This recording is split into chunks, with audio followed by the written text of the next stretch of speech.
Hey, my name is Jason and I'm on video 8 of the Basic Photography for Real Estate series that I started over 3 years ago, and I'm just now getting to be able to have the opportunity to come back and tackle it and finish it up. So we're on video 8 and this is the post work after taking pictures. So let's start with the applications and what applications we use. Let me first start with Sunseeker. If you were looking at the last video on 7, shooting the exterior of the house, I mentioned this application right here. This is for a phone. I believe it's, for sure I know it's for Apple, but I'm pretty sure they're doing Android too. And it allows you to basically take your phone, and you can see these screen images, and point it up to the sky. Once you kind of get it set correctly, you can hit the 3D screen and see the line of where the sun will be going. So when say for my wife's listing, she'll go out beforehand, she'll meet the new listing client, and she'll take a quick note of, hey, where's the sun gonna be at? When's gonna be best time for either me or Jason to come out and shoot the home? And I'll show you at different times of the year and exactly what time, so you can see 1 p.m., what time will that sun's angle be to achieve the best approach on shooting that listing. So Sunseeker is a definite app that I use. Second software is going to be Adobe Lightroom. Adobe has a lot of applications that I support my company on, and that you can really dive into and find out. You can get a subscription and have access to all of their applications. But for this one right here, this tutorial, it is the Lightroom application. You can see that basically it processes your pictures. So this is the original, and this is the direction you're going to go to. So that's very cool. It's just showing you the strength and the power of what the application can do. So the first thing you want to do with Lightroom is you want to import it. And I've already attached my card, and I have all these other pictures from other jobs, but I'm going to import this house.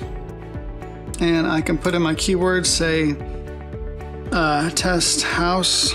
So when I'm doing a search, there's multiple ways that you can organize this application. This is the way I do it. Test home and import. Okay, and here it is. So you can see up here there's library. After we get into our library, I'm going to go to development. And there you're going to see that we have a really nice shot. It's got that side angle look that we enjoy doing. You can see there is some blue in the sky, and there's some dark going on here. And this is just a little bit under for me. I like it to pop. I like the grass to pop a little more. So here are the steps. Now with this application, the sliders over here have already tried to adjust for me right off the bat, and it recognizes the camera and the lenses and things like that. So I can come down here and it recognizes what lens, the 16 to 35, and the fact that it's a Canon model. Up here is where I kind of visually quickly see how is the picture doing. So on this side of the graph histogram, you're going to see your darks, and over here you're going to see your whites. So if I expose up, if you notice, everything pushes up, and of course this gets all bright. And if I expose down, well, you can see just a little bit, and everything crushes over to the left. So let's get that back to 0. So real quick, real simple, my approach to it. I look over here and see if I'm really under. I see that my highs are touching here, my lows are touching here. There is a lot of blue going on here, of course RGB on these pictures. So, but that is because of this blue sky over here on the highlights. So I'm happy. I'm really happy with the color. The application went ahead and did it for me, so I'm good with that. But I want to have that blue kind of a little more deeper. So the first thing I always do is I always just kind of attack the highlights first and squeeze them down. And you can see where that blue just kind of gets a little more rich, a little more deeper. Over here in the house, I like to just bump up the shadows.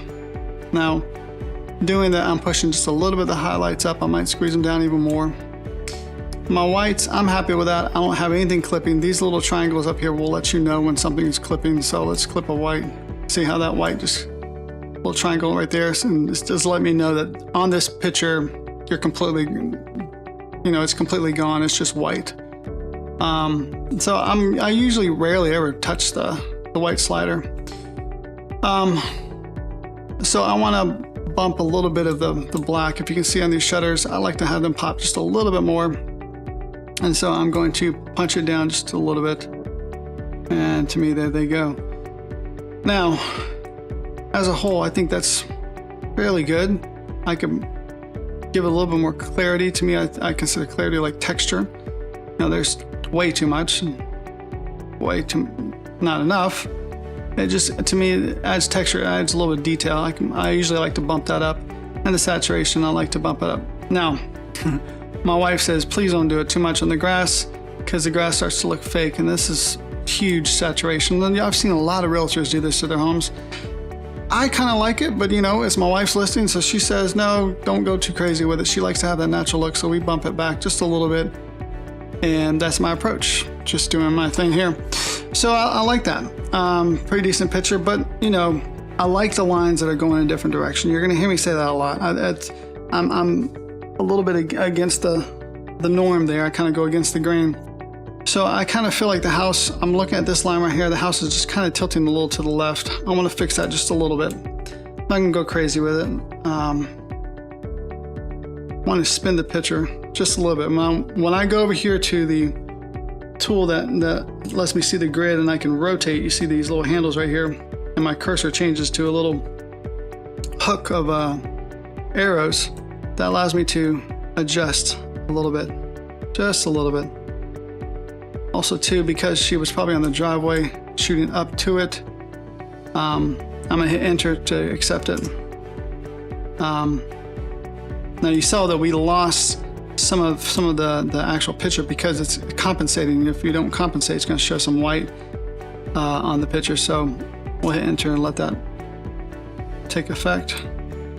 And then we come over to transform. Now transform is going to correct the skewing a little bit. It's going to help you. I mean, it's only two-dimensional, so it's not really completely correct. It's just kind of giving the perception of of correcting the image. So I mean, you know, it's pushing the image way away from the top down to the bottom, or pushing it back the other way. So it helps a little bit.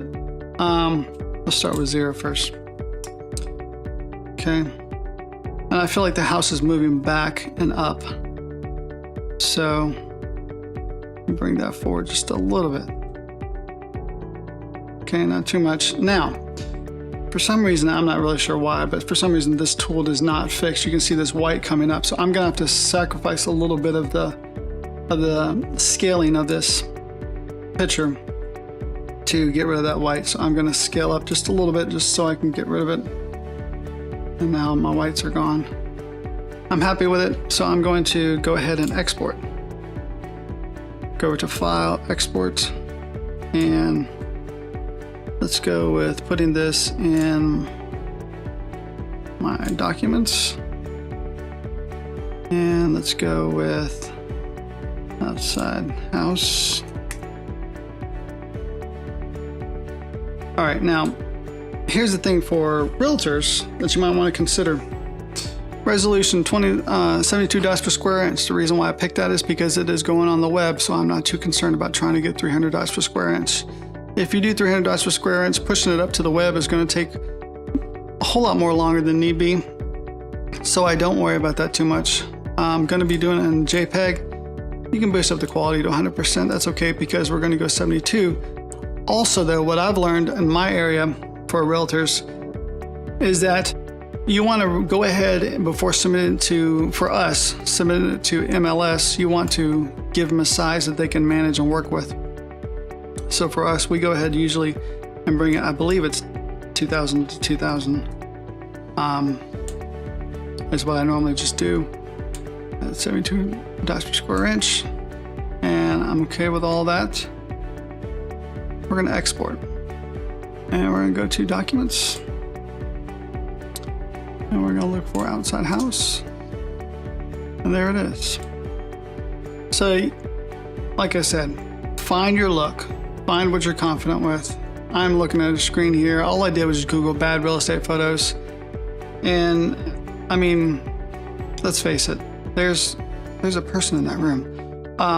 There's all kinds of opinions and ways that can get you in trouble with, just not taking the right approach, like putting the tripod in the room.